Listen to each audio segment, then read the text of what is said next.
11 दिन तक एक सिटिंग चीफ मिनिस्टर को कस्टडी में लिया। ईडी ने कोर्ट के सामने ये अपना पक्ष रखा कि अब मुख्यमंत्री अरविंद केजरीवाल जी को आप जेल में डालिए, जुडिशियल कस्टडी में डालिए, न्यायिक हिरासत में डालिए। मकसद पूछताछ था ही नहीं, मकसद शुरुआत से था कि कैसे भी करके अरविंद केजरीवाल को जेल में डालो। आज ईडी के कोर्ट में, राउज एवेन्यू कोर्ट में ईडी की जो रिमांड कस्टडी खत्म हुई, तो उसके बाद ईडी के सामने की तरफ से कोई ऐसा बयान नहीं आया कि उनको 11 दिन की पूछताछ में अरविंद केजरीवाल जी से क्या हासिल हुआ, क्या सबूत हासिल हुआ, क्या कुछ उन्हें मिला जिसके लिए उन्होंने 11 दिन तक एक सिटिंग चीफ मिनिस्टर को कस्टडी में लिया, उनसे पूछताछ करी। और जब ये 11 दिन की रिमांड कस्टडी खत्म हुई तो हैरान करने वाली ये बात है कि ईडी ने कोर्ट के सामने ये अपना पक्ष रखा कि अब मुख्यमंत्री अरविंद केजरीवाल जी को आप जेल में डालिए, जुडिशियल कस्टडी में डालिए, न्यायिक हिरासत में डालिए। अब ये समझने वाली बात है, ईडी का इससे पहले क्या बोलती थी कि हमें अरविंद केजरीवाल जी से पूछताछ करनी है, 9 समन्स भेजे हैं, वो पूछताछ के लिए नहीं आए। ठीक है, आपने उनको कस्टडी में ले लिया, रात के अंधेरे में गिरफ्तार कर दिया, 11 दिन तक पूछताछ करी, कुछ नहीं मिला, अब तो रिहा करेंगे। लेकिन नहीं, मकसद पूछताछ था ही नहीं, मकसद शुरुआत से था कि कैसे भी करके अरविंद केजरीवाल को जेल में डालो। पीएमएलए ऐसा कानून है जिनमें इनको पता है कि ईडी के पास बड़ी बड़ी शक्तियां हैं, एक बार आपको जेल में डाल दिया तो तब तक वो व्यक्ति जेल में रहता है जब तक ईडी खुद नहीं कहती है कि हां जी इनको बेल दे दीजिए। तो मकसद साफ था कि ईडी और भाजपा शुरुआत से एक षड्यंत्र उन्होंने रचा हुआ था, पूछताछ करना कोई इनका मकसद नहीं था। मकसद था अरविंद केजरीवाल को जेल में डालो, कैसे भी करके अरविंद केजरीवाल लोकसभा चुनाव में प्रचार ना कर पाए, आम आदमी लोकसभा चुनाव में अच्छा नहीं परफॉर्म कर पाए, इसलिए कैसे भी करके अरविंद केजरीवाल जी को मॉडल कोड ऑफ कंडक्ट के तहत उस दरमियान आप उनको जेल में डाल दो। तो इससे पूरी ईडी की मंशा मेरे ख्याल से आज साफ हो जाती है कि कैसे उन्होंने कोर्ट के सामने जुडिशियल कस्टडी मांगी और एक सिटिंग चीफ मिनिस्टर को जेल में डाल दिया। जुडिशियल कस्टडी का मतलब समझिए आप, जुडिशियल कस्टडी में उस व्यक्ति को डाला जाता है जिसको फ्लाइट रिस्क माना जाता है, या फिर कहा जाता है कि नहीं ये विटनेसेस को टैंपर करेंगे या प्रूफ को टैंपर करेंगे।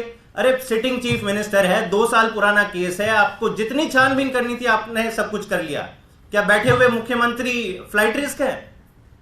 तो मकसद साफ है कि अरविंद केजरीवाल जी को जैसे तैसे करके लोकसभा चुनाव में प्रचार ना करने दिया जाए। दूसरा, आज एक बड़ा खुलासा दिल्ली के विधानसभा के अंदर हुआ। वहां हमारे एक वरिष्ठ एमएलए विधायक ऋतुराज झा जी ने वापस वो बात कही जो बार बार देश की जनता तमाम विपक्षी पार्टियों से सुन चुकी है कि कैसे दिल्ली में भी ऑपरेशन लोटस कंटिन्यूअसली चल रहा है। पहले भी ऐसे कई वारदात आए थे, लेकिन आज जो उन्होंने खुलासा रखा देश के सामने वो भी बड़ा हैरान कराने वाला है और यह भी दिखाता है कि ईडी का मकसद क्या था, वो क्यों चाहते कि अरविंद केजरीवाल जी लंबे समय तक जेल में रहें। ऋतुराज जी ने कहा कि कल शाम को कुछ लोग जो भाजपा से बिलोंग करते हैं वो स्वयं उन्हें एक फंक्शन में मिले, पब्लिक फंक्शन में मिले। दयालपुर नाम की जगह है, ईडी चाहे तो उसके कोऑर्डिनेट्स भी निकाल सकती है उनके फोन से, उनकी लोकेशन से, कि वो वाकई में वहां पे थे कि नहीं। और वहां उन्हें सीधा बोला गया, ऑफर दी गई कि 25 करोड़ लो, आम आदमी पार्टी छोड़कर भाजपा में आ जाओ। और यह भी कहा गया उन्हें, बड़ी इंटरेस्टिंग बात है, यह भी कहा गया कि एक अरविंद केजरीवाल तुम्हारे सबसे बड़े नेता को बिना किसी सबूत के अगर हम जेल में डाल सकते हैं तो तुम क्या चीज हो।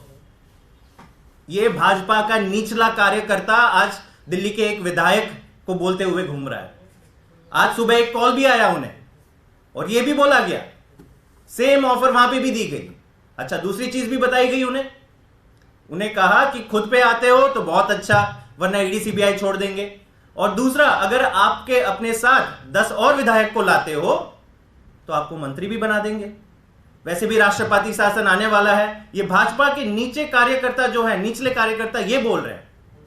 मतलब इसका भी मकसद अब साफ होने लगा है कि ईडी क्यों नहीं चाहती है कि अरविंद केजरीवाल जी सारी पूछताछ के कोऑपरेशन के बाद, अरविंद केजरीवाल जी ने कभी भी नहीं कहा कि मैं पूछताछ से कोऑपरेट नहीं करूंगा। 11 दिन तक आपने पूछताछ कर ली, आपके हाथ कुछ नहीं लगा, तो अब आपने ये खेल करना शुरू कर दिया। एक मकसद था आपका कि अब कैसे भी करके अरविंद केजरीवाल को जेल में रखो ताकि वो लोकसभा चुनाव में प्रचार ना कर पाए।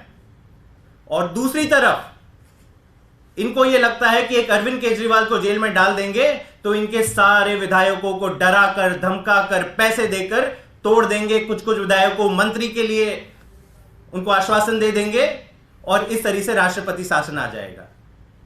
तो ये भाजपा की जो रणनीति है, ईडी ने आज जो कोर्ट में बात रखी और 15 दिन की न्यायिक हिरासत में जो अरविंद केजरीवाल जी को भेजा गया, इससे इनकी रणनीति साफ हो जाती है। भाजपा जब से 11 दिन से अरविंद केजरीवाल जी को जेल की कस्टडी में भेजा गया है, पहले रिमांड में और अब जुडिशियल कस्टडी में, भाजपा एक दिन नहीं बीता जिसमें भाजपा के किसी बड़े मंत्री या नेता ने नहीं बोला है कि तुरंत इस्तीफा दें वरना हम राष्ट्रपति शासन लगाएंगे।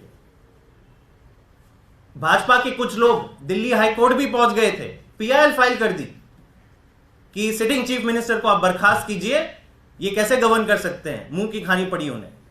दिल्ली के हाईकोर्ट ने बोला कि अरे भाई सिटिंग चीफ मिनिस्टर हैं, चुने हुए मुख्यमंत्री है, 62 सीट मिली है 60-70 में से, हम कौन होते हैं इनको अपने पद से हटाने के लिए। तो संविधान में यह कहीं नहीं लिखा है कि आप एक जब सिटिंग चीफ मिनिस्टर को फर्जी मुकदमे में जब आपने ऐसा जेल में डाला है, कोई ट्रायल तो शुरू ही नहीं हुई है, कन्विक्शन तो दूर की बात है, तो उनका संवैधानिक हक है कि उनको, और हक भी नहीं है, उनकी जिम्मेदारी है। The chief minister of Delhi is under constitutional oath to serve the people of Delhi.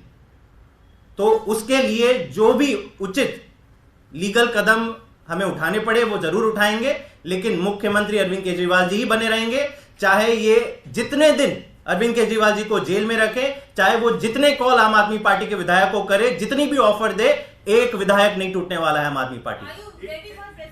देखिए, हमारे हिसाब से यह सवाल ही नहीं उठता है। संविधान में ऐसा कोई नियम कानून नहीं है कि unless and until you obtain a conviction, एक बैठे हुए मुख्यमंत्री को आप जेल में डाल दो और ये इमेजिन करो कि सरकार बदल जाएगी। और अगर भाजपा ये चाहती है कि आज देश, भाजपा का तो ये बड़ा षड्यंत्र है फिर कि जिस मुख्यमंत्री को आप नहीं हरा सकते चुनाव में, बहुत अच्छा है, एक ईडी का फर्जी केस लगा दो, उसको जेल में भेज दो और बोलो कि राष्ट्रपति शासन लगा देंगे। तो ये भाजपा का पूरा षड्यंत्र है और संवैधानिक हक है अरविंद केजरीवाल जी का मुख्यमंत्री के रूप में बने रहना और अपनी जिम्मेदारियां निभाना, वो निभाते रहेंगे। देखिए, ये मैंने भी सुना कि कोर्ट में ईडी ने ये बातें रखी और मुझे बड़ी हंसी आई, क्योंकि आप में से कई रिपोर्टर्स इस केस को 2 साल से ट्रैक कर रहे हैं। जब विजय नायर जी को हिरासत में लिया गया था तब उन्होंने ये बात कही थी, 1.5 साल पहले उन्होंने यही बात करी थी कि मैं मुख्यमंत्री को रिपोर्ट नहीं करता, मैं जो भी अपना काम करता हूं उसमें मेरा रिपोर्टिंग आतिशी और सौरभ से है। अब आज आप 1.5 साल बाद जब आपको कुछ नहीं मिला तो ईडी ने सवाल पैदा होता है कि आज 1.5 साल बाद जो बयान लिखित में ईडी के पास खुद है वो 1.5 साल बाद क्यों उठा रहा है। मैं आपको उसका जवाब देता हूं। कल जितना बड़ा शक्ति प्रदर्शन रामलीला मैदान में देश ने देखा, देश के तमाम लोगों ने देखा, जिस प्रकार से पूरी आम आदमी पार्टी का नेतृत्व, second line, third line, fourth line, हर एमएलए, हर मंत्री, हर सांसद, हर आम आदमी पार्टी का कार्यकर्ता, और उतना ही नहीं, विपक्ष के तमाम बड़े बड़े नेता, इंडिया अलायंस के तमाम बड़े बड़े नेता जैसे कंधे से कंधे मिलाकर इस चीज के लिए खड़े हुए थे कि अरविंद केजरीवाल जी के साथ अन्याय हुआ है। अरविंद केजरीवाल जी को ईडी और मोदी जी की सरकार रिहा करे। मेरे ख्याल से ये लोग पूरी तरह से बौखला गए। इन्होंने कभी ये सोचा नहीं था। उनकी तो यही मंशा थी शुरुआत से कि अरविंद केजरीवाल जी को जेल में डालो, 1 हफ्ते के अंदर पार्टी बिखर जाएगी। कितने बड़े बड़े भाजपा के नेता यही कहते घूम रहे हैं, अरे ये तो 1 मैन पार्टी है, जैसे इनको जेल में डाला पूरी पार्टी बिखर जाएगी। अब कल से जब ये दृश्य पूरी देश ने देखे और उनको दिख गया कि यहां पे एक अरविंद केजरीवाल नहीं है, सैकड़ों अरविंद केजरीवाल हैं।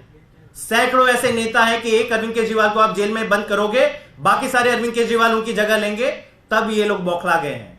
और अब मैं ये दावे के साथ कहता हूं, इन दोनों हमारे वरिष्ठ नेताओं का नाम, जो दिल्ली में भी मंत्री हैं, आतिशी और सौरभ भारद्वाज, उनका नाम इसीलिए गया है क्योंकि अब भाजपा को समझ में आ गया कि अरे भाई, एक अरविंद केजरीवाल को जेल में डालने से ये पार्टी बंद नहीं होगी। अब एक काम करो, 2-3 और नेताओं की तैयारी करना शुरू करो, तभी इनका नाम आज आया है। ये नाम तो पहले से ही इनके बयानों में दर्ज था।